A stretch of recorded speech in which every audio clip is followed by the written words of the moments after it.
It's time for the absolutely... I'm on my way! Completely! I'm almost there! Random! Why are there so many stairs? Podcast! Oh, jeez! With Andrew Rhodes.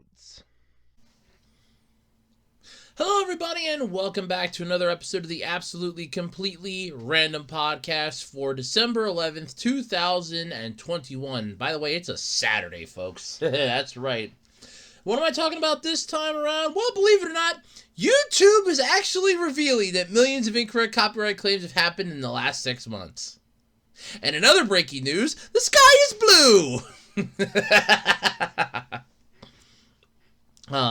There's good news for those of us that were not happy about the live-action Cowboy Bebop. Hey, guess what? Yeah, it's been canceled.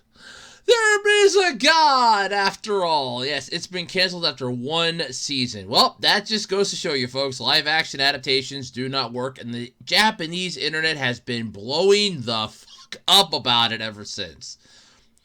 Remember Kyoto Animation, the horrible incident that happened with Kyoto Animation? Apparently they might be getting a memorial monument at the Arson site, and the reviews are kind of mixed. Even I'm kind of a little weirded by that, just a bit. And hey, remember that Rick and Morty Samurai and Shogun thing? Well, they're making a part 2, and the director is sharing some of the preliminary artwork for the first time ever. Honestly, it doesn't look too bad. Oh, yeah. Yeah. All this and more this week on the Absolutely Completely Random Podcast. But hey, you know the song and dance. I'm sure you do before we go any further into this. If you are in the mood for any oddities, weird stuff, collectibles, action figure parts, you name it, I probably have it. If not, it's out here on the worldwide flea market. Come on down to eBay.com. And hey, while you're there, come check me out at ARHOADS-2012 on eBay. That's right, I have a wide variety of stuff for sale, from action figure parts to trading cards, DVDs, weird shit. You name it, I probably have it. One person's trash is always another person's treasure on the worldwide flea market. And hey, while you're there, don't forget, by the way, it's ARHOADS-2012.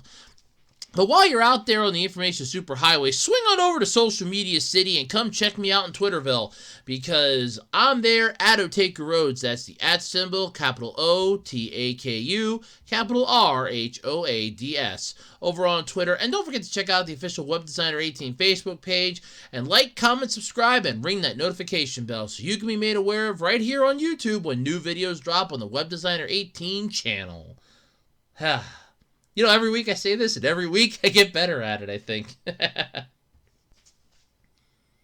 Alright, so Andrew, how'd your week go?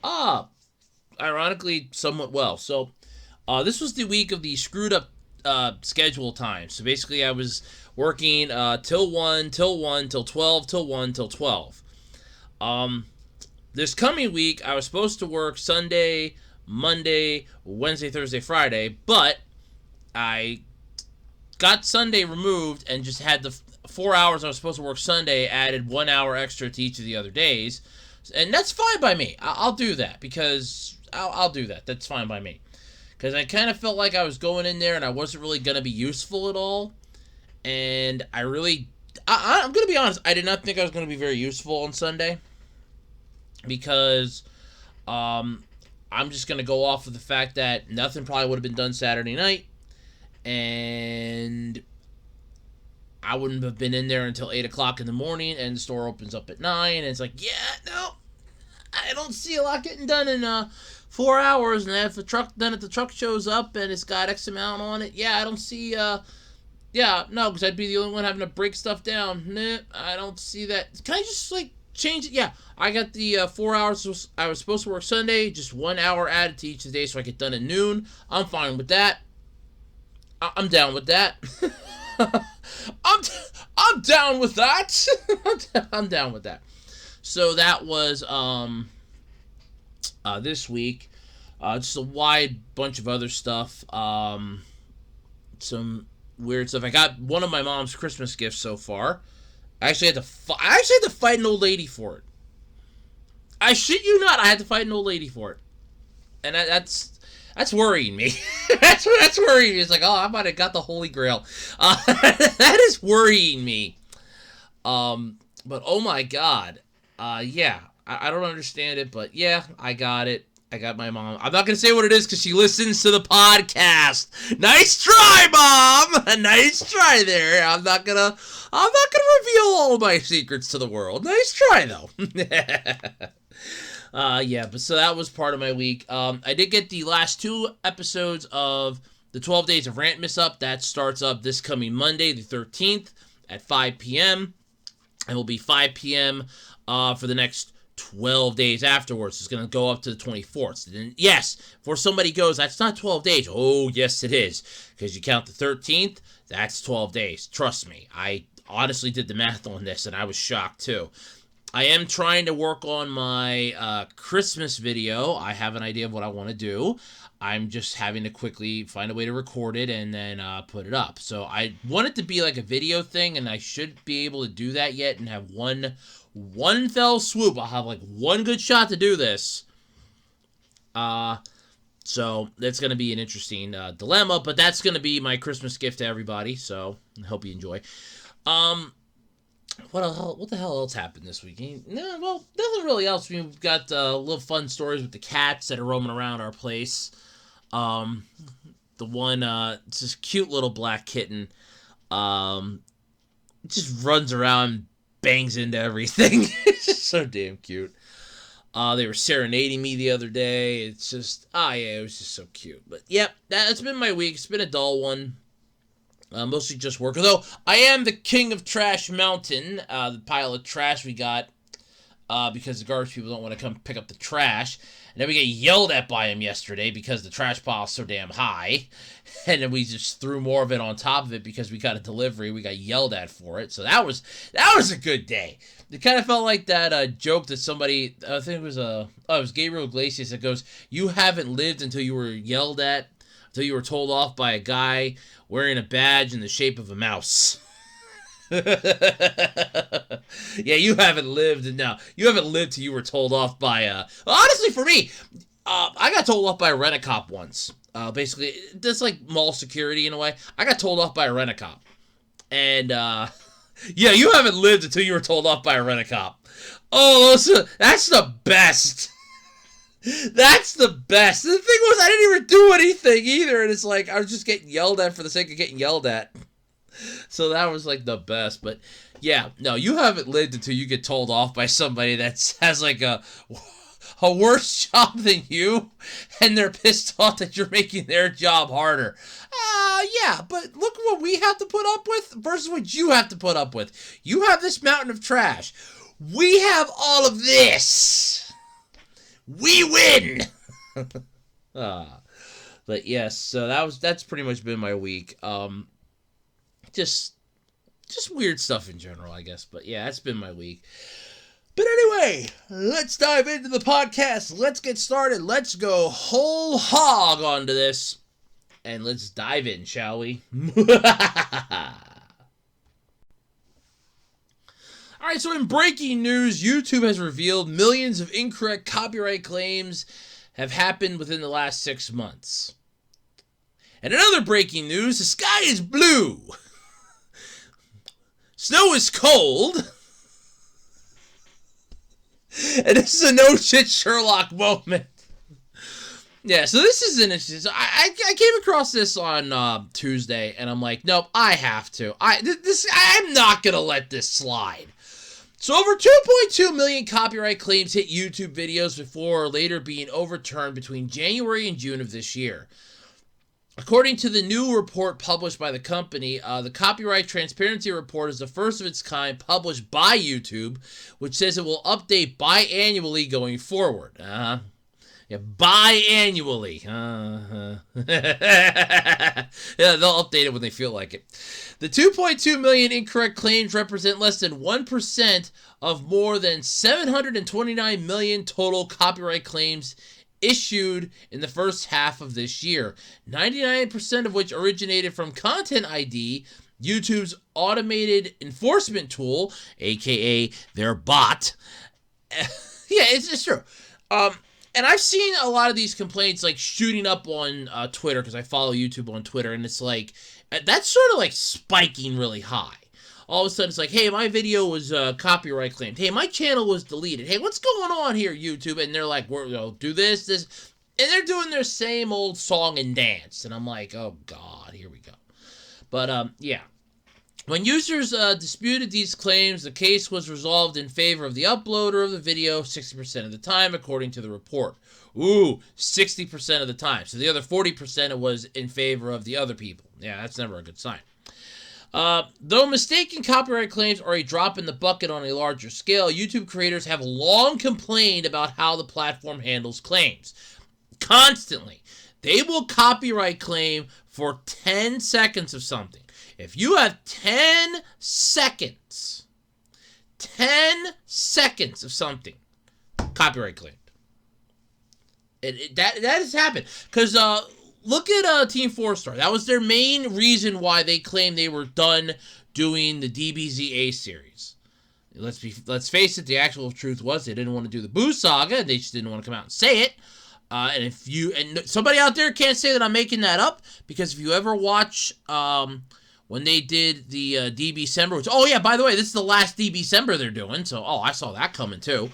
But yeah, if you ever watched when they did Boo's Fury, they came right out and said they hate the Boo Saga is not one of their favorites. They did not like this era. They didn't like what this was.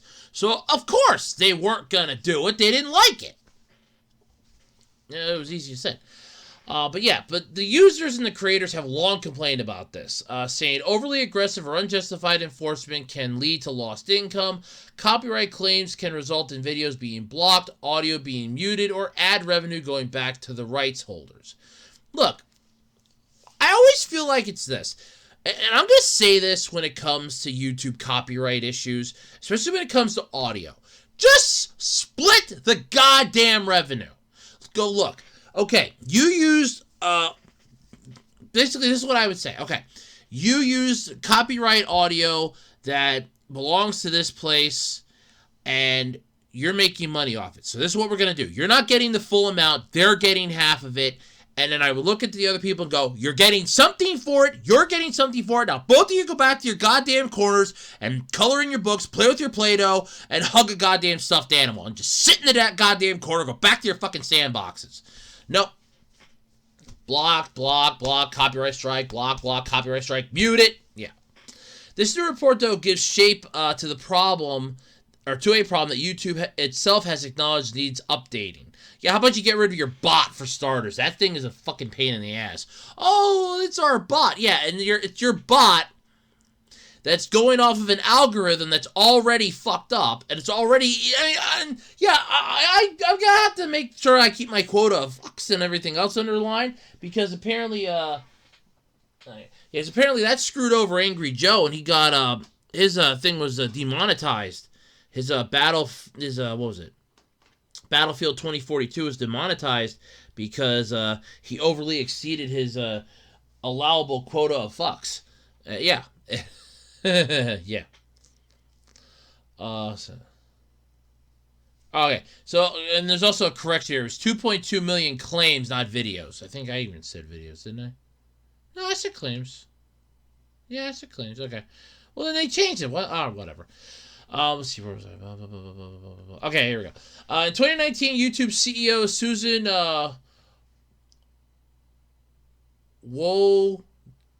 Susan Woe, I'm not even going to try to pronounce the rest of that, said in a blog post that the company heard the concerns from the creators and that YouTube was exploring improvements in striking the right balance between copyright owners and creators.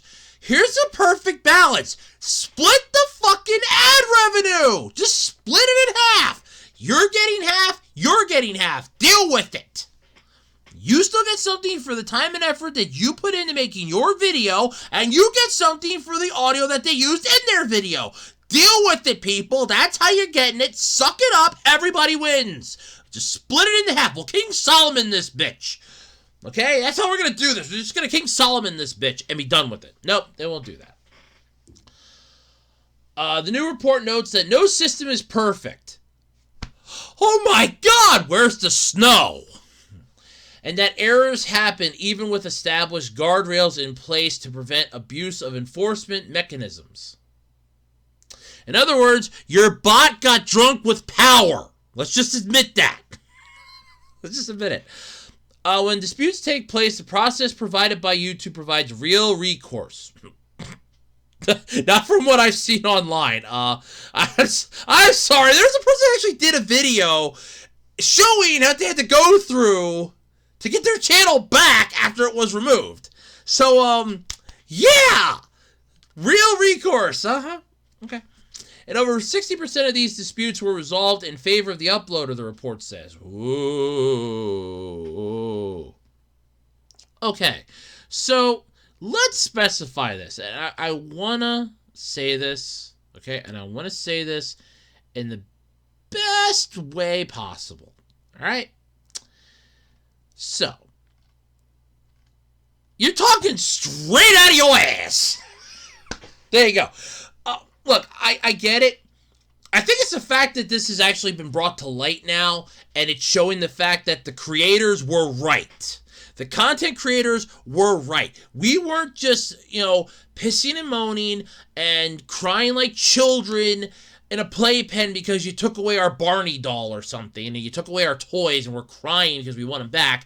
No, we were being accurate. We were telling you this is a problem, and you're just like, it's not a problem. It's not a problem. You're just sweeping it under the rug. And now all of a sudden it's like, okay, this is a problem. We definitely have to make some improvements on this. Yeah, they have long complained about this. If you want to have the main issue of finding a balance between the two, just split the fucking ad revenue amongst it. Like, look, okay, let's say I put up a video. Let's first off go off of the hypothetical scenario that my channel's monetized. Because we know that's never happening. So my channel's monetized, okay? And I upload a video, and let's say I use a copyright claimable song.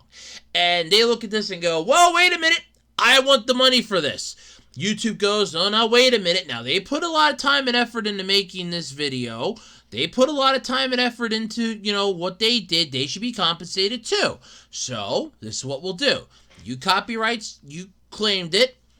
Now, we're going to review it. And if we deem that it is basically, that they used it, we'll give them two options and see which one they want to take. Option A is they take the video down and you get nothing and they get nothing. Or option B, they're willing to split their revenue with you 50-50. You get half and they get half. You get half for them using your song and they get half for at least for making their video. You're at least getting something. You're not getting, nothing. You're at least getting something. And the thing is that why this won't work and why the people will constantly have the issue about this is that you have the record holders and the rights holders that'll go, no, I want all of it. When YouTube should just look at them and go, no, here's the thing. They get half, you get half. It's the same equivalent, in my opinion, as if I'd be making a commercial and I'd have, let's say, Like a Rock in my, the song Like a Rock, and I'd have that in my commercial. Anything I make off of this, I gotta give them some money too for the use of their, music. Okay? I have to give them something too. So I kind of feel like if they file a claim on it, it's 50%. If they file a claim, but YouTube's like, well, here's the thing, it's under fair use. So in other words, let's say let's go with let's not go audio, let's go with a video clip. Let's say that I put up a review of a really popular Japanese anime. And YouTube goes, okay, here's the deal. You copyright claimed it. Let's go to the review board. So basically, let's just make this like an NFL game. Let's go to the tape. Okay, let's go to the footage. And they look at this and they go, okay, here's the deal. Their review used those clips, but they reviewed it. They're reviewing the series. It's not that they put it out there as an entire episode. They're reviewing the series as a whole. They were using these clips as literal points of reference for their discussion. Therefore, we're going to deem your claim non-valid. So what they would get, here's 25% of their revenue, they get 75. So you're still going to get something for them using your clips, but you're not getting 50% and you're not getting all of it. They're getting the majority of it on this one because they're under fair use. Because they're doing it for review purposes. They're reviewing your product to get others interested in seeing what you make. This will make more money for you in the long run, but in the meantime, here's 25% to shut you up. They get 75. That's how I could kind of see that going. If it's a straight up 50-50 thing, they could do that like, hey, here's 50-50, or if they deem it, for the other one, here's 75 to them, 25 to you. The content creators are still getting something, and so are the other people.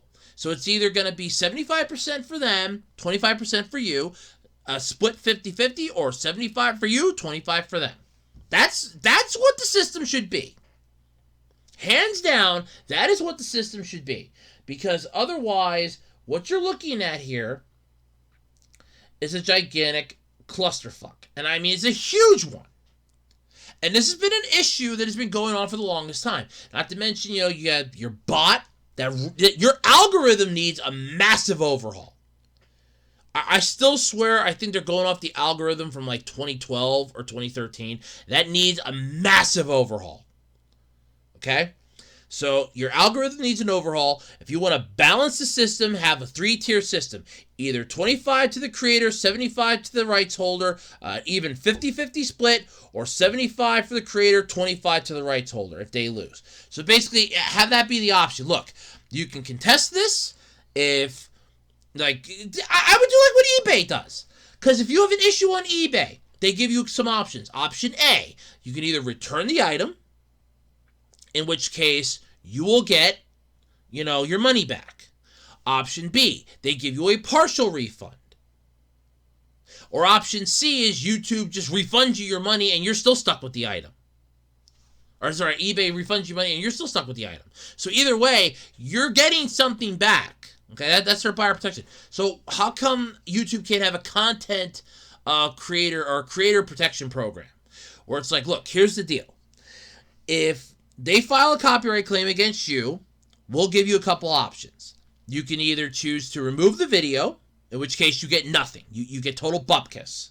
You can choose to keep the video up and split the revenue 50-50, or we can review it, and if we deem that you're right and they're in the wrong, and that you're using it under fair use, you get 75, they'll get 25. But if we deem that you're not in the right here, they get 75, you get 25. That's how the system should be. I don't see how difficult it is to do that. That's how the system should be. If you make the system like that, the content creators will still get something, so they're not going to walk away empty-handed. The rights holders will still get something, and they can slump away with their tail between their legs if they lose, or they can stand high and mighty if they win, or just walk away, we broke even. Everybody will win in this. I don't understand how difficult that is. So there's your solution. I just gave you your solution to balance the system. I just Thanos'd everything for you. There you go. Even 50-50 or 25 to the creator, 75 to the rights holder, or vice versa, depending on who wins. There you go. Or just remove the video. There are your options. So make a creator protection program. There you go. The CPP, the Creator Protection Program. There you go. There's your solution, okay? There you go. But yeah, I mean, it's just amazing that they're actually like, we're going to reveal millions of incorrect copyright claims have happened. We'll admit it. It's just like, oh my God! And in other news, the sky is blue. Yes, it was just that interesting. But there's your solution. I gave it to you, okay? There is your solution. You're welcome. Have a nice day. When I look at this topic, I have to say the following. There must be a God, because the live-action Cowboy Bebop has been canceled after 1 season. Netflix has yanked the plug on this bitch. And I'm just like, thank you. I don't know why, but thank you. It's just so beautiful. It's done. It's over. It's finished. Yes. See you, Space Cowboy. No, you were here. You were here for too damn long, I'm afraid. So some sad news for fans of Netflix's live-action adaptation of Cowboy Bebop. I don't know how many. What was it, like all 10 of you? I'm sorry. That's a little harsh. I think all 50. I think it's about 50. I know my one friend on Facebook from high school. She thought it was pretty good, and I'm just like, I know you want to be this optimistic person and giving everything a chance, but even I could have told you this was going to be a dumpster fire. Wait, I did say this was going to be a dumpster fire. I ranted about this being a dumpster fire. Hey, look at me old. It was a dumpster fire. Yes, but according to the Hollywood Reporter, the series has been canceled after its first season. So I'd love to see Angry Joe's reaction to this. I gotta really check his channel out, because I want to know how he feels about this. Because this, I can see Alex cheering, I can see OJ being like, no, and I can see Joe going, yes! This entire series, from everything that I have read, like review-wise, and I've read both sides of the review, by the way, both positive and negative. This basically felt like it was a huge mistake. I'm going to say this, okay? This was never going to succeed. And that's the God's honest truth. This was never going to succeed. But they cited a number of factors. So they pulled the one-trick pony out of its stable again, to do its little magical somersault, and that's all it can do. They cited major factors, though. Such as the cost, mixed reviews, and the precipitous drop-off in viewership numbers after its second week on the streaming platform. Ooh, it dropped. Wow. Who saw that coming? I mean, this was a dumpster fire. And a shit show all rolled into one. And, I mean, I ranted this was going to be a dumpster fire. I said this is going to be bad. I said I blame Netflix for... And the thing is, what I was afraid of is what I kind of feel like a lot of other people were afraid of too, was that like 10, 20, 30 years from now, somebody looks up Cowboy Bebop and they were going to find this. And it's going to be like, oh my god, yes, this is Cowboy Bebop. And then they're going to see the anime and go, oh, they ruined a live-action show. No, it's the other way around. The live-action show ruined the animation in a way. But this just goes to tell you that the original Bebop managed to survive. You cannot beat the original. I'm sorry. But the live-action reimagining based on the classic genre-bending Sunrise science fiction anime from 1998 will not be returning for a second season. Can I get an amen? Can I get a hallelujah? Can I get a thank you? Thank you! It's not coming back. The live-action Cowboy Bebop series was developed by Christopher Yost. It stars John Cho as Spike Spiegel, Mustafar Shakar as Jet Black, and Daniela Pinda as Faye Valentine. It also featured Andre Nemec as showrunner with music by Yoko Kanno and creative consulting by Shinichiro Watanabe. The series is currently available via streaming on Netflix. So enjoy the one and only season. This is what you call a dumpster fire. And apparently they brought Radical Ed in, and I remember watching Angry Joe's review of it, the series of reaction. It's like, oh my god, she's still annoying. No, I always thought Ed was the comic relief, because Cowboy Bebop is a heavily serious show. You have Spike's baggage that he's bringing, Jet's baggage that he's bringing, and Faye's baggage that she's bringing. Edward's on there to break up the tension. Otherwise, it's going to be a holy train wreck right through you. You need something to break up and lighten the tension in the room. You need it. You just can't go, I'm going to make this simple. No. But, so... it's done. First off, can I get a Yes, it's done. Hallelujah, it's finished. It's killed. It's done. It's history, and I'm in love with that. But the Japanese internet, though, has reacted to this. The show will only be one season, and people online in Japan have opinions as to why. Let's just face it, they realize they screwed up. You don't take a good series and shoehorn it into a live-action adaptation and think we're going to be printing our own money. So they better not try this Pokemon. See, this should be the forewarning to them to not try this with Yu Yu Hakusho and Pokemon. Okay? Because now they can look at this and go, okay, we ain't doing this no more. We can make animation to be cheaper. We'll get our asses kicked on this. So Netflix is canceling the live-action Cowboy Bebop series after one season. Yes! Yeah, so there's a cross-section of comments from Japan's most popular sites, including 2channel, My Game Newsflash, and Yaron Blog. My apologies.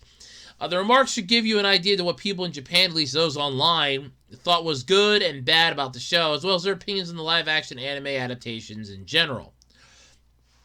So let's go through the comments, shall we, the boys and girls? I love this part. Here we go. Ready? And expected. Live-action adaptations aren't necessary. It's because there was an old dude cosplaying. There was nothing appealing. I wonder why. Because it was enjoyable. Netflix original anime and dramas are not interesting. However, I do like Amazon Prime. Well, in the first place, you'd say watch the anime instead of watching the live-action adaptation. Japan's anime isn't designed for live-action adaptations. I agree with that one. I do. I had no idea they made this. Looks interesting. It seemed even foreigners mocked this. Why did they think of doing live action? It was already pretty good. I guess international fans weren't into it. It would be better to make a new anime.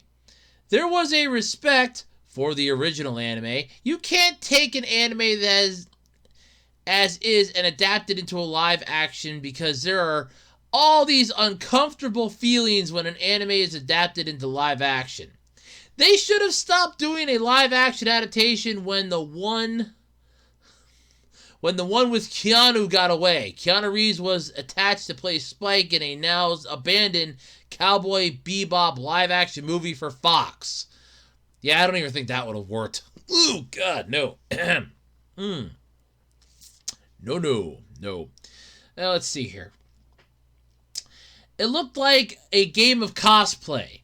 There was zero sense of speed in the action scenes. Netflix is where productions go to die. Oh, I like that. I like that one. That's good. Netflix is where productions go to die. That's pretty good. It felt crude, like the adaptation of Ghost in the Shell. Ah, yes. Let's all remember that. Hollywood whitewashing. I was so ready to just put a thing of lube and a thing of tissues and go, interpret this as you will. People are either going to spank it to Katsuragi or cry about it. Interpret it as you will. To be honest, I've always thought about half of Bebop's popularity was because of the tank opening. Damn straight. Well, that and Spike's badassery. This is a shame because all the little details were amazing.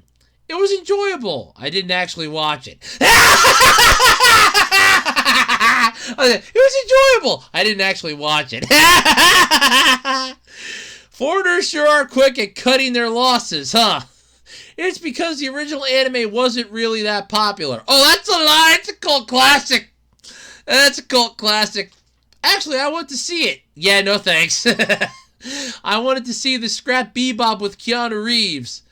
I think, there are things that can only be done in anime. There are also things that can only be done in live action.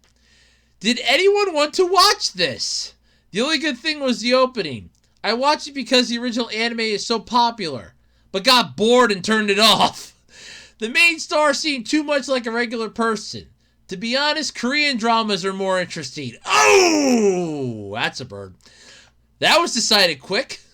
The reaction of the anime opening was so shoddy it was laughable. And it was so hyped up, and yet this. Keanu would have been good. Make something original with this budget. Is there any reason to do a live-action adaptation of an anime that has a good vibe? It seems uncomfortable when the language is changed from Japanese. The actor who played Spike wasn't bad, but he just wasn't very Spike-like. It looks like a big production put on by high school. Do Bebop High School instead of this. Whoa, I was planning on watching this during the New Year holiday. Is it better not to watch this? Oh, yeah, save yourself the trouble. I liked it, but from the beginning, I went in with low expectations. And you were still disappointed. You went in expecting nothing, and you were still disappointed. This is how the live-action One Piece is going to turn out. Oh, God, I forgot about that. Yeah, shit. Oh, yeah, there's 3 of them. You got that, Yu Yu Hakusho, and they still want to try Pokemon? Oh, my God. No, we're screwed 5 ways. I didn't see it, but Spike is in his 20s, and it seemed like the actor was much older. I saw it, and it seemed like this was created by people who didn't understand Cowboy Bebop and just for the time being slapped the name on it. Yeah, that sounds about right. It really wasn't that bad. I quite enjoyed it. Remake it with Keanu. Yeah, no, he's got enough to deal with the Matrix bullshit now. Respect the original work. The director doesn't need to interpret or change things. Damn straight. I liked it okay, but perhaps I enjoyed it because of the dubbing. Maybe if they made it in Japan, it would be better, right? Nah. So, yes, it's dead. Oh, God, this is just so funny. But yeah, those are some of the comments from Japan's internet. The Japanese internet reacted to this, and honestly, I agree with every single thing. You have the ones that are going to like it, and you got the ones like me that fucking hated it right from the start. It's a cult classic. I remember when they had that huge event, and you saw like the first clips of it, and they put it to tank, and I'm like, oh my God, no. I was turned off by it. Then when I saw that like lost session, I'm like, okay. Then all of a sudden it's like, hey, let's really take a look at this, and I'm like, oh, here's the trailer. Ugh. I went into it with low expectations. I refused to give Netflix any money, so you knew I wasn't going to be watching it. I was mostly going off of the reviews and everybody else's reactions to it, and let me put it this way. When you go into something not expecting anything and you still walk away disappointed, that's when you know you screwed up. I'm sorry. That is seriously when you know you screwed up tremendously. You go into this, you're not expecting jack shit, and you still walk away empty-handed. It is what it is, folks. I mean, holy crap, though. But it's ended. It's done. See, the thing is, like I said, for these actors, the downside is that they basically, and it's sad truth here, they basically got screwed tremendously. They got screwed over with this. This is a paycheck. All this was is a paycheck. And if I were them, that's all I would say this was. Don't say, oh, I enjoyed doing this show. It was a paycheck. All it was a paycheck. Trust me, you wouldn't have any clout left with the anime and the otaku community. You look at them and say, that was a paycheck. It was nothing more than a paycheck. You lie through your teeth. But it's over. It's done. It's been canceled. Thank God. I'm happy it's dead in the water. I think, to be honest with you, I think it was DOA, and it just didn't want to fall over. They just kept it going. They were trying to do CPR on it too long. And Netflix was like, okay, nope, we're pronouncing it. Time of death. Here you go. We're done. I think it started DOA. Because a lot of people were like, oh, this is really good. And then you had a lot of people who were like, oh my God, no. And I mean, I was one of the people that was like, no, why? Why, mate? Why? And then they're just doing CPR on it, trying their damnedest to keep it alive. It's like, come on, damn it, you're going to breathe. Come on, damn it, come on, damn it, come on. Nothing. Flatlined. And they were just doing CPR on it for like 2 or 3 weeks. It's like, come on, come on, come on. It's gone. Netflix just pronounced it. It's like, it's done. It's dead in the water. It's done. And I'm fine with that. Let this be a warning to them. Do not do this with any of the other stuff. I mean, they still got Yu Yu Hakusho they're coming out with. They got One Piece they're coming out with. And I'm worried for both of them. Not to mention they still want to do a live-action Pokemon. And I'm worried the hell about it. And remember, though, this wasn't supposed to be a shot-for-shot remake of the original series. This was basically a standalone work expanding upon the canon. Like I said in my rant, what expansion is needed in the canon? There's no expansion that's needed. It's literally just, insert here. What question do we have to ask? Did Spike die at the end? Honest to God, that's the only question a majority of the fans had. Did Spike die? If he didn't die and he rejoined the Bebop crew, then just come up with a new series then. Call it Cowboy Bebop Redux or something. I don't know. But do not do live action on a cult classic. That's wrong. Okay, so as a lot of you know, I've been keeping up with the Kyoto Animation studios after, mostly just Kyoto Animation in general, after the arson attack that hit them in 2019. And I did a special GBU episode on it, talking about Hakua and the Melancholy of Haruhi Shizumiya. I reviewed both of those in honor of it. And I've been keeping a close watch of this. I did a few topics about it already. I've talked about it already a few times. And a lot of you will remember that. They tore the building down. The people in the area do not want people flocking there. Understandably. It's like, stay the hell away. This is not a site for looky-loos. And then this comes out. So, apparently, it might be getting a memorial monument at the arson site. I'm going to safely say this, and I brought this to my mom yesterday, and she goes, this is wrong. I even feel uncomfortable with this. If you want to do a monument, put it, in your main headquarters, okay, where you allow visitors to come. Okay, do it in a place where you allow visitors. You don't mind the visitors being there and go, this plaque is dedicated to, or this, monument is dedicated to, the people of Kyoto Animation First Studio who lost their lives in the arson attack of 2019. Put it in, your main building or a place that, you allow the public to come. Okay, that's going to be, that is literally my thought on this. You want to make a monument, hey, I'm all for honoring them, okay? Not at the site. Not at the site. So, the site of the arson attack on Kyoto Animation may receive a memorial monument in the future. The studio met with victims' relatives in a meeting to discuss this option. It sounds as though most of the family members weren't against the idea of a memorial. One remarked, a large number of people died, so I hope a memorial monument can be built quickly on the former site as a form of remembrance. Likewise, a different family member opted in with, I don't know how the debate will turn out, but going forward, I would like the names of those who worked in that place to be left behind in some way. However, at least one family member was against the idea, saying, I don't want strangers to tread in a place where my child died. I agree with that. That's what worries me. I mean, granted, here in the States, now this is over in Japan. Now, here in the States, we have, Gettysburg.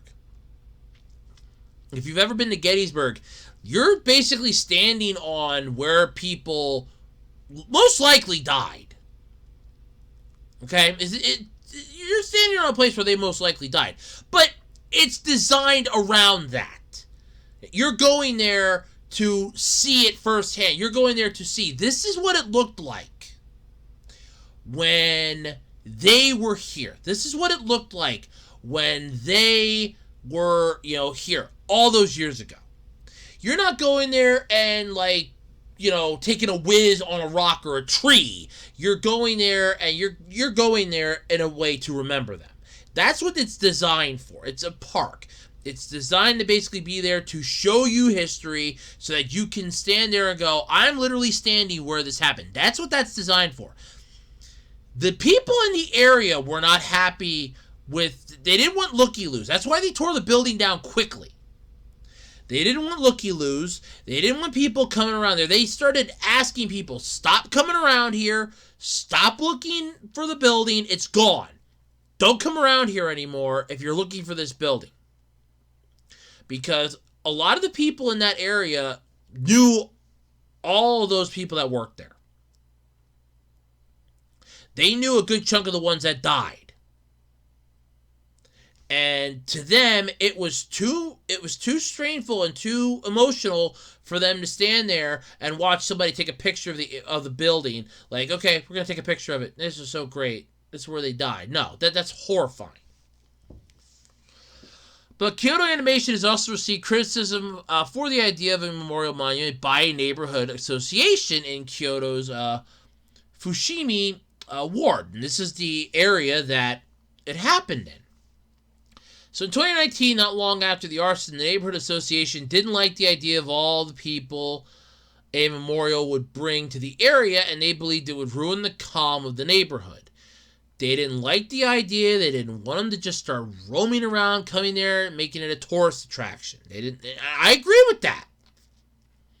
Like I said, using Gettysburg as an example again, that's designed to be an attraction because you're showing history. This is where you can basically go there and you can see history and stand in the same spot where history took place. This is where a tragedy took place. History versus tragedy. History has a little more of a leeway when it comes to being an attraction for tourists. Tragedy does not. That just brings sickos and weird people that want to come there and go, I'm here where this happened, and then you're looking at it. No.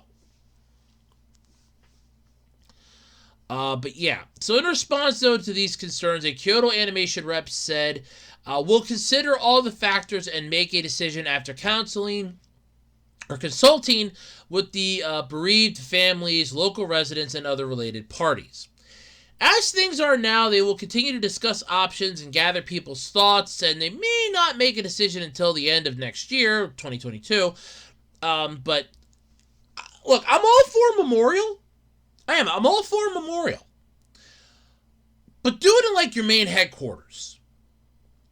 Because I would assume, like, your main headquarters, you allow, like, public tours, I would assume.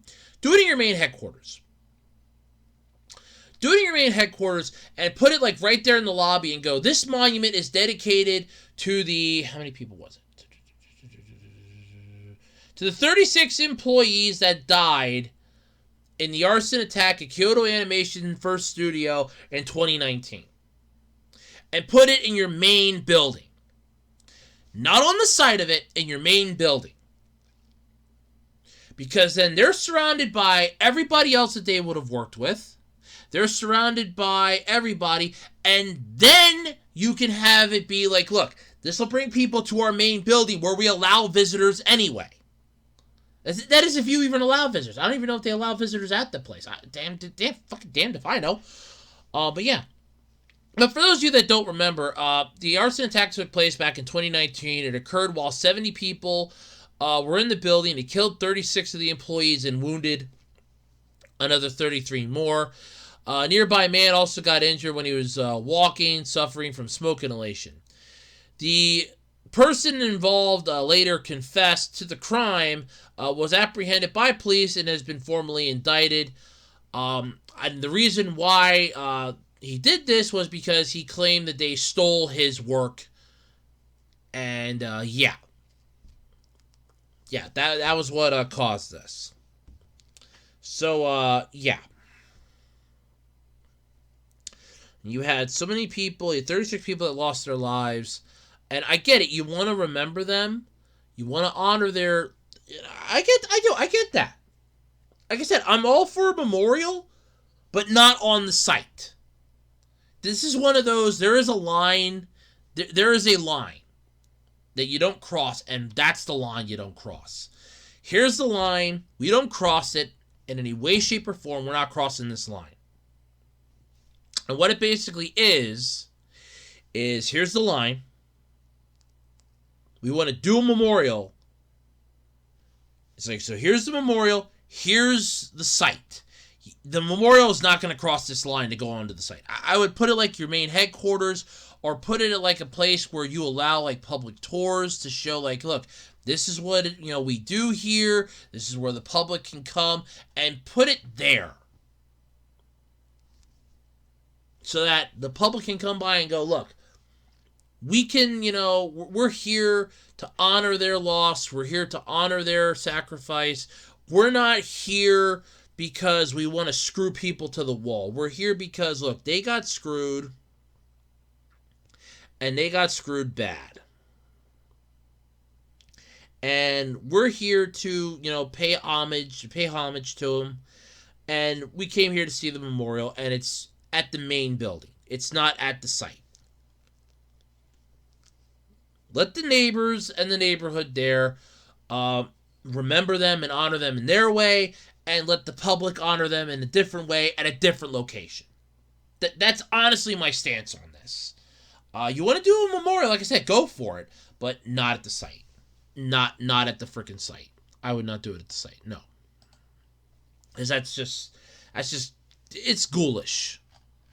It feels ghoulish to me that you want to do it at the site. It feels ghoulish. It really does. So, but yeah, it feels ghoulish. That's what I gotta say. So while the series Rick and Morty might be going down frickin' hill and swirling into the ever-sinking toilet of Kiss My Assery, you have the, what is it? Samurai and Shogun Part 2, and the director is showing off some of the preliminary artwork for the first time. And honestly, this looks pretty cool. So in December 2020, writer and director Kachi Sato revealed to Otaku USA that there were plans to make a sequel to his Rick and Morty anime short, Samurai and Shogun. The new anime short, Samurai and Shogun Part 2, is a production by Studio Dean, produced by Makai.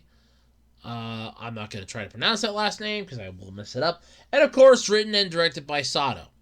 In addition to telling Otaku USA more about his new anime and what else he's been up to, Sato's graciously sharing some behind-the-scenes art from Samurai and Shogun Part 2, which has never before been seen by the public.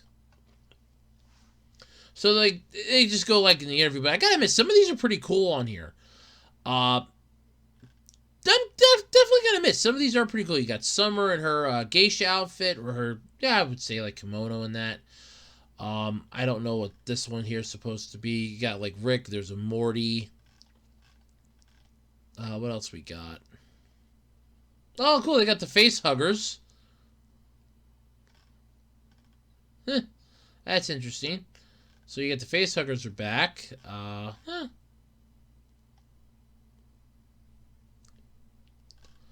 I mean, yeah, it's not that, huge though, but yeah. See, as soon as it's available though, you'll be able to find it at the link. Okay, I guess it's not up yet. So where can people find Samurai and Shogun merchandise Warner Brothers release when it's available? Let's see here. Are there any plans for you to make another Rick and Morty anime short? Since production for this one just ended and the current moment, I don't know, but if opportunities allow for it, I would like to make a third one for this current series. I'm interested to see what kind of beings Beth and Jerry would be in that kind of universe, and I would also like to write more about Samurai Rick and Shogun Morty's fate. Cool.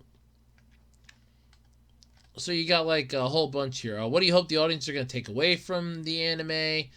The sequel continues to the homage of Lone Wolf and Club, plus homages to Japanese 70s movies and Yakuza films. How did you decide on what other Japanese titles and references to the sequel? So there's like a lot of good. It's a solid interview.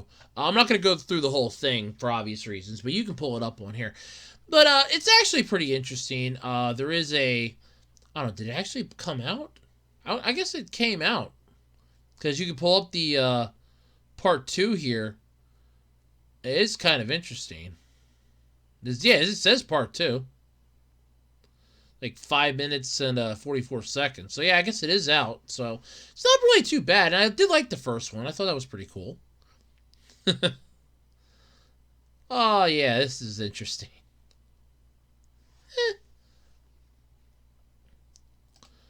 Yeah, but still, though, if, like I said, if you want to read the entire interview, it's all on here. Go for it. But otherwise, I mean, yeah, Rick and Morty, the series itself is going down the toilet bowl. It's going down the garbage chute fast. But as far as the shorts are going, those are pretty cool. It's just like 5 minutes short. It's fine.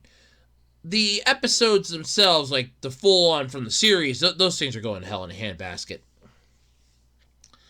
I couldn't even stomach. I think I made it like, what was it, 3 or 4 episodes into the last season, and I said, fuck it. I was done. I mean, it was basically... It was about as bad as the second half of season 5. Or, it was bad as the second half of season 4. And I'm like, nope, I'm done. I just had to walk away from it. I'm like, I'm done. I was like, I'm done. I'm done. Hands down, I was done. Great series. Ruined. That's what happens. But, yeah, like I said, I liked the first one. I thought it was pretty cool. But, yeah, if you want to check it out for yourself, it's up on YouTube. I know that. You can pull up the YouTube thing for part 2. It is also in the article here, as well as the rest of the interview. So, yeah, if you want to read that, check it out. Go for it. It's kind of interesting. But, yeah, like I said, I'm not going to go into it here for obvious reasons. I mean, the video would be too freaking long if I go through and read every single thing. Plus, you can read it for yourself. It's not that long of an interview. It's only like a few questions. So, but yeah, it's kind of interesting, though. Alrighty then, folks. That's going to do it then this week for the Absolutely Completely Random Podcast. I will catch us all next time. Don't forget, I do have a Patreon page, patreon.com/webdesigner18. We also have a Ko-fi page if you want to help support the channel, because your name could be in the credits of every single video that I do if you become a Patreon supporter. That's one of the perks of being a supporter on Patreon. Your name will be in every single video in the credits. Thank you for your support, and your name will be there. So consider that, folks, if you want to help support the channel. I mean, it's cool. I'm still going to be doing this either way, provided I had the ability to. But, yeah, still. If you want to help support the channel, I welcome it. Patreon.com/webdesigner18. We also have a Ko-fi page. But, yeah, that's all I got, though, for this week, folks. Here on the Web Designer, here on the Web Designer 18 YouTube channel's Absolutely Completely Random Podcast. So, without any further ado, folks, I'm going to bow out. Catch you all next week. Later. Have a good one, folks, and stay safe out there, would you?